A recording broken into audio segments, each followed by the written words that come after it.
Bonjour à tous, c'est Pierre-Alexandre pour Technoid. Aujourd'hui, on va faire le test d'un petit bracelet connecté, donc le Riversong Wave BP donc Fitness Tracker, qui a l'avantage d'avoir justement donc ici un capteur cardiaque. Donc ça c'est assez sympa et on va passer donc à un test assez sympa. Donc déjà, on va faire un petit tour de l'appareil. Donc tout d'abord, vous avez cet écran, vous avez juste en fait une petite touche ici en fait qu'on ne voit pas, mais en fait c'est à peu près cette zone qui va permettre de faire réagir. Et donc pour avoir toutes les informations. Ensuite nous avons de ce côté là le bracelet avec bien sûr de quoi tout simplement pouvoir fermer le bracelet. De l'autre nous avons la partie qui est creusée, là où il y a les points pour pouvoir fermer le bracelet. En dessous vous avez le tracker ici, donc la partie un peu voilà, j'ai pas le mot en tête, mais vous me comprenez, hein, pour justement avoir votre suivi. Et alors si vous regardez bien, ici vous avez le truc USB. Donc si on l'ouvre, alors là on touche au premier défaut de l'appareil, c'est que c'est très dur. Et là-dessus c'est un petit défaut, c'est un défaut de conception, le i5 Plus était mieux foutu, alors je vais le faire de mon côté. Et alors pour le retirer, c'est pas facile du tout, donc c'est-à-dire que si vous êtes une femme, c'est-à-dire que si vous n'avez pas beaucoup de force, vous allez galérer. Donc ça c'est un peu le problème, parce qu'il est vraiment très résistant pour pouvoir l'enlever. Et ça vous permet d'accéder en fait, comme le i5 Plus en fait, à donc ce format USB pour le recharger. Donc vous pouvez le mettre directement sur le chargeur, sur le PC ou tout ce qui permet de charger. Alors il faut éviter tout ce qui est grosse batterie externe, puisque ça va être tellement faible que pour la batterie en fait, c'est comme s'il n'y avait rien de connecté, donc il va pas faire en sorte de le charger. Donc ça c'est la chose à prendre en compte. Donc c'est ce qui permet vraiment de le connecter. Voilà. Nous avons donc un écran qui est AMOLED et qui donc a un petit écran de 0,71 pouces je crois, je ne sais plus. J'ai plus en tête, moi en tout cas un tout petit écran comme vous pouvez voir où nous avons toutes les informations. Donc bien sûr ça au niveau du bracelet c'est assez large, hein, comme vous pouvez voir, puisque là moi si je le serre bien je suis à peu près au milieu, donc que vous ayez des très gros poignets ou des tout petits, eh bien il y en aura pour tout le monde, donc ça c'est plutôt bien. Au niveau de l'autonomie, on se retrouve avec une autonomie qui est d'approximativement 3 jours et demi à 4 jours.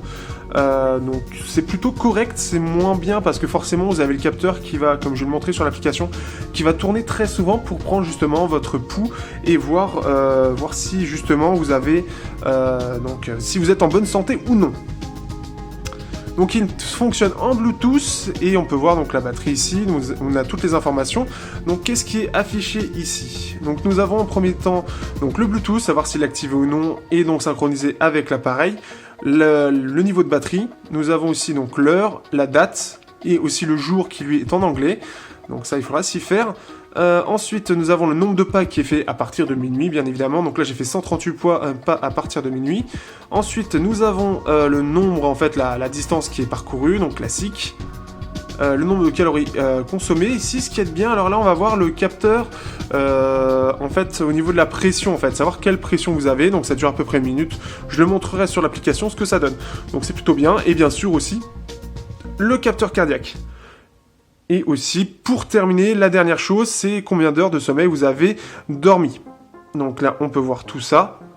Après, nous avons le moyen en fait de mettre ça en mode en fait paysage au lieu de portrait, mais je préfère portrait puisqu'on tient la montre comme ça. Donc ça, ce qui est bien, c'est qu'on a le choix. Ensuite, nous avons ici, par exemple, si on cherche son téléphone. Oui, non, il faut que je reste là parce qu'en fait, le tactile est juste là. Et normalement, ça devrait le faire sonner. Donc là, on peut voir que ça fonctionne. Et on peut bien sûr l'éteindre en restant appuyé.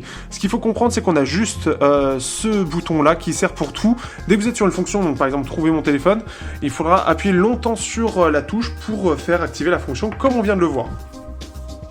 Au niveau de l'application, justement, on se retrouve avec une petite application qui s'appelle HBand 2.0, que vous pouvez retrouver gratuitement sur le Play Store, bon, heureusement d'ailleurs, et on peut voir par exemple mon activité d'hier. Alors par contre, on va baisser tout de suite. Voilà, donc là vous verrez mieux. Hop, on va zoomer un petit peu. Donc vous pouvez retrouver mon activité, donc là l'activité hier, donc 7673 pas, qui équivaut à peu près à 5 heures de marche. On peut voir en fait ce qu'on a fait en termes de marche. Donc là, un moment où j'ai beaucoup marché, donc forcément le matin quand je suis allé au travail, et puis le soir en rentrant. On a le sommeil, sommeil léger, sommeil lourd, sommeil léger, sommeil lourd, donc voilà, et on peut voir que j'ai dormi entre 1h20 et 6h30. Le rythme cardiaque, donc là on peut voir que ça commence à partir de minuit, et on peut voir que ça bouge beaucoup, mais ça reste assez stable, et qu'on est sur une moyenne de 97 battements par minute, donc comme ça vous connaissez toute ma vie. Et la pression artérielle, donc là on peut voir un petit peu comment ça bouge, et le plus haut apparemment, ça a été 134,89. Donc on peut voir le plus petit c'est 111,74 et le plus haut 139,93 et donc on peut voir toutes les heures où ça a été testé.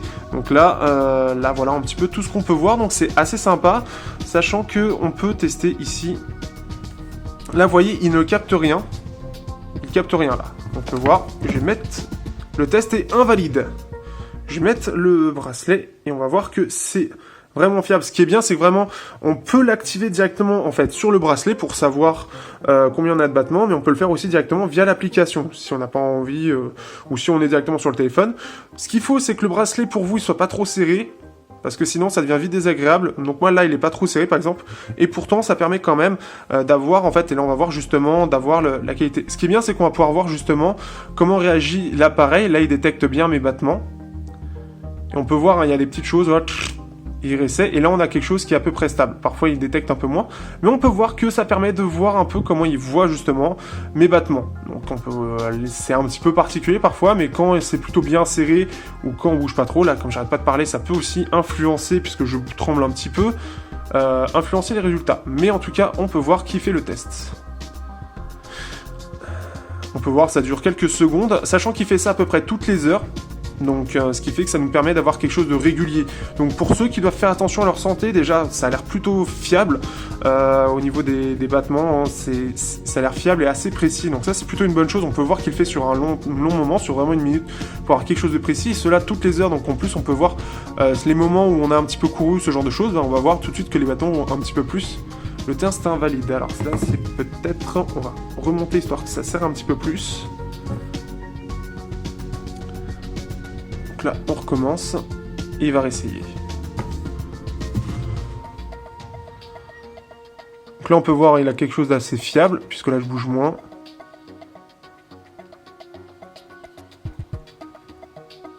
Et ce qui est bien en plus, c'est qu'on peut vraiment voir le résultat en direct. Donc ça, c'est une bonne chose, et de voir un peu comment se comporte le capteur cardiaque, s'il arrive à bien détecter ou pas trop bien détecter nos battements. Donc là on est bientôt sur la fin, sachant que du côté de la pression artérielle aussi, ça va être pareil.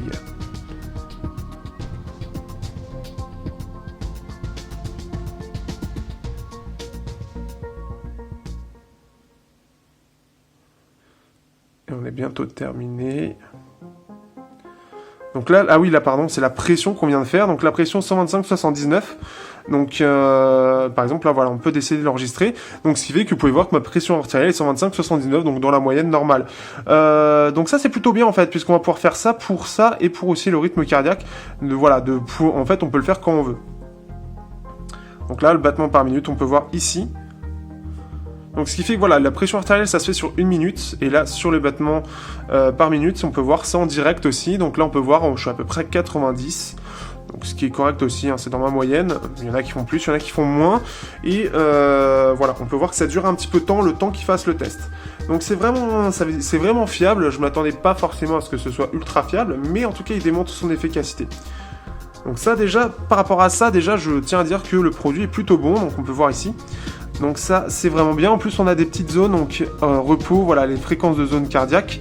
On est sur, voilà, on voit qu'on est au repos, là je suis en train de bouger en fait. On peut voir en fait qu'il met en relation ma façon de faire, si j'ai bougé ou pas, et mes battements de cœur. Donc c'est assez intéressant de voir tout ça. Donc ce qui fait que c'est sympa. À savoir que quand, bien sûr, hein, pour dire que c'est un vrai capteur cardiaque, quand vous n'avez pas votre appareil sur vous, il va détecter que... il va faire quand même le test, mais il va détecter que justement il voit rien. Mais il le fait quand même, donc ça c'est bien. On peut bien sûr aussi commencer une activité, par exemple courir. Et ce qui est bien au niveau des pas, alors moi je cours pas, hein, mais ce qui est bien au niveau des pas, c'est que c'est vraiment très précis. Pour avoir vraiment testé, par exemple dans le train ou quoi que ce soit, ça ne va pas compter des pas en l'air. En fait, il va vraiment être très précis. Donc ça, c'est quelque chose aussi qui est assez sympa. Après, il est quand même à 40 €. Mais ce qui fait qu'il est vraiment précis. Il va pas compter de pas fantômes. Donc ça, c'est une bonne chose aussi. Donc après ce petit test, qu'est-ce que je peux vous dire? Eh bien franchement, alors, et dernière chose aussi, vous pouvez avoir votre compte sur l'application. Donc là, vous voyez V07, objectif de pas, objectif de sommeil, unité, et bien sûr, vous pouvez créer votre compte. Ce que j'ai vraiment aimé avec ce bracelet, alors j'avais déjà eu, comme je vous l'ai dit, le i5 Plus, c'est à peu près ma seule référence, avec le Fitbit, je sais plus quoi, que Mathieu m'avait passé, de rester connecté. Et ce qui était plutôt bien, c'est que c'était efficace. Là, on est sur un appareil qui, en plus de ça, un capteur cardiaque et qui intègre la pression artérielle, qui est quelque chose d'une santé un petit peu plus précise. Et la preuve, c'est que ça marche plutôt bien. Ce qu'il faut, c'est quand même que ce soit un petit peu serré pour qu'il voit bien, en fait, votre pouls au niveau du bras. Mais ça a été vraiment efficace. Donc là, c'est une bonne chose.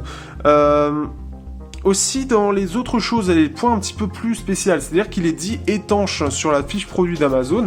Sauf que j'ai jamais trouvé quel était vraiment son taux d'étanchéité. Donc ce qui fait qu'au départ, je me suis dit étanche, bon, on va faire avec la douche, on va voir ce qui se passe. Il a résisté aux douches, et quand j'ai posé la question à Riversong pour savoir à quel point il est étanche, on m'a dit surtout, il est étanche à tout ce qui est éclaboussure, etc. Mais il faut éviter d'aller dans la piscine ou prendre des douches avec. Sachant que j'ai pris 2 semaines de douche avec, il a plutôt bien résisté. Donc ça veut dire que c'est quand même très résistant. Donc voilà un petit peu ce que j'ai à dire. Qu'est-ce que je peux dire vraiment sur ce produit de négatif? Ce qu'il y a de vraiment négatif, c'est que l'écran est pas assez lumineux. Donc ce qui fait que si vous allez être en plein soleil, et là on va commencer à arriver en été, ça va commencer à être difficile de voir en fait ce qu'on va voir à l'écran. Donc ça, c'est un petit peu dommage. Et d'ailleurs une fonction que je n'ai pas montrée. Donc on a ça, on a aussi le fait qu'on ne va pas... Enfin, pour recharger l'appareil, donc là il faut enlever, comme j'ai montré, cette partie du bracelet, pour pouvoir le recharger. Sauf qu'il est vraiment très dur à enlever. Alors ça veut dire au moins que normalement le port USB va pas prendre d'eau, mais il est vraiment très dur et il faut vraiment avoir une grosse force pour pouvoir l'enlever. Donc ça c'est un peu le côté pas cool du truc. Et je voulais montrer autre chose par rapport... Je sais plus où c'est à propos, non, c'est pas ça, c'est... Je ne retrouve plus ce que je voulais... Ah oui. Vous pouvez aussi avoir... donc vous pouvez avoir aussi des alarmes. Vous pouvez aussi avoir la configuration sédentaire, donc c'est-à-dire s'il détecte que vous n'avez pas bougé pendant un moment, il va vous le dire pour que vous bougez. Vous avez l'alerte des messages, donc là j'ai un peu tout désactivé, mais on peut les activer. Donc alors seulement quelques applications, c'est ça qui est dommage, mais vous allez pouvoir avoir les appels, donc savoir quand vous avez un appel, ça va vibrer. Les messages, WeChat, QQ pour ceux qui utilisent, Facebook, Twitter et WhatsApp. Donc ça c'est plutôt cool, par contre c'est quand même assez limité, c'est ça qui est assez dommage. On va pas pouvoir avoir quelque chose de totalement complet, mais ça fonctionne, on sent bien la vibration, donc ce qui fait qu'on sait tout de suite. D'ailleurs le truc le plus étonnant, c'est que pour l'instant, comme vous le savez, j'ai eu quelques petits soucis de santé, j'ai une infirmière qui vient, c'est que l'appel est arrivé plus rapidement sur le bracelet que sur le téléphone. Donc ça c'est assez marrant.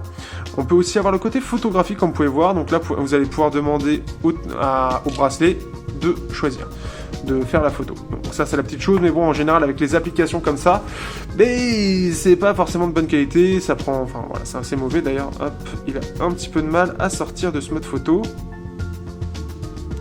Donc on va le relancer. Donc ce qui fait que j'étais quand même agréablement surpris. Franchement, l'ensemble du produit est vraiment de qualité, ça se sent. On n'est pas sur quelque chose de cheap. Pour moi, il vaut à peu près les 40 €, sans parler de l'import et de Xiaomi, qui quand même, eux, a toujours tendance à écraser les prix, faut dire ce qui est. Mais j'ai trouvé que la solution était plutôt pas mal. Et là, forcément, j'ai un petit peu planté l'application, apparemment. Donc, ce qui fait que ça va être un petit peu dur de montrer les petites choses, mais ce qui fait qu'on peut aussi configurer des alarmes pour qu'ils nous réveillent. Aussi, je l'ai trouvé moins désagréable que le i5 Plus apportait. Alors, soit c'est moi qui ai changé, soit c'est l'appareil en question, mais je l'ai trouvé moins désagréable. Donc, ce qui fait que c'est plutôt cool. Ah voilà, donc là, il se relance vraiment. J'ai trouvé plutôt bien. Qu'est-ce que je pouvais montrer d'autre ? Donc là, forcément, il est déconnecté. Le pairage aussi. Donc, le pairage, il faut le faire directement sur l'application. Donc, en allant directement ici. Là, forcément, il le voit pas connecté. Il va le chercher, normalement. Et le pairage, c'est vraiment très simple. J'ai jamais eu vraiment de souci à le connecter. Là, comme bon, l'application a peut-être démarré, ça peut prendre du temps. Mais bon, à part ça, qu'est-ce que je peux te montrer d'autre? Il n'y a pas grand-chose. On peut avoir aussi son propre profil, comme la plupart. D'ailleurs, si vous voulez voir que ça fonctionne bien, on peut voir qu'ici, il va avec les doubles capteurs. Donc, ce qui fait que c'est vraiment précis. Hein. Franchement, j'ai pas eu de soucis. Bon, bah là, il est déconnecté pour l'instant. Ah bah voilà, hop, parfait. Il s'est reconnecté, comme quoi il est connecté. Donc on peut garder la liaison avec le bracelet commutateur. Donc là, ça va être rotation du poignet dans la nuit, ça va être utilisation, surveillance de l'utilisateur, HR, BP surveillance. Donc là, on peut choisir aussi, bien sûr, d'activer ou désactiver tout ça, en fait. Donc ça, c'est une bonne chose aussi. On laisse le choix à l'utilisateur de faire ça. Par exemple, voilà. Il y a aussi des mises à jour, donc au moment où je l'ai reçu, justement, il n'était pas à jour, il était en 07.07 et là il est en 07.08. Le problème, c'est que comme tout est en chinois, je ne sais pas du tout ce que cela apporte. Et bien sûr, donc voilà, on a fait le tour de tout ça. Donc ce qui fait que voilà, pour 40 €, si vous voulez un bracelet qui soit fiable, qui soit agréable à porter, discret, et qui soit sur Amazon, franchement, cet appareil-là, il est vraiment pas mal. J'ai vraiment apprécié l'utiliser. Je m'attendais pas forcément à réapprécier ça. Ce que j'aime surtout, en fait, c'est surtout d'avoir le capteur cardiaque et pression artérielle d'intégrer, qui est de bonne qualité. Je sais pas ce que ça vaut sur des appareils moins chers, à part Xiaomi, comme je le dis à chaque fois. Mais en tout cas, sur celui-là, tout est bon, il n'y a rien à acheter. Clairement, comme je l'ai dit, les deux réels défauts de ce bracelet, pour terminer, c'est vraiment le bracelet pour l'enlever, pour pouvoir le recharger, qui est très dur à faire, et c'est l'écran qui, quand on est sur un endroit qui est vraiment très lumineux, on va pas voir grand chose. C'est les deux seuls points négatifs, tout le reste est vraiment bon. Donc pour 40 €, je trouve que c'est très correct, c'est vraiment complet. Donc voilà, donc là-dessus, voilà, bah vous voyez, il est en train de faire le test, il va me faire forcément un 0. Mais en tout cas, voilà, comment on peut résumer tout ça. Et sur ce, je vous dis à bientôt pour un prochain test sur Teknoid.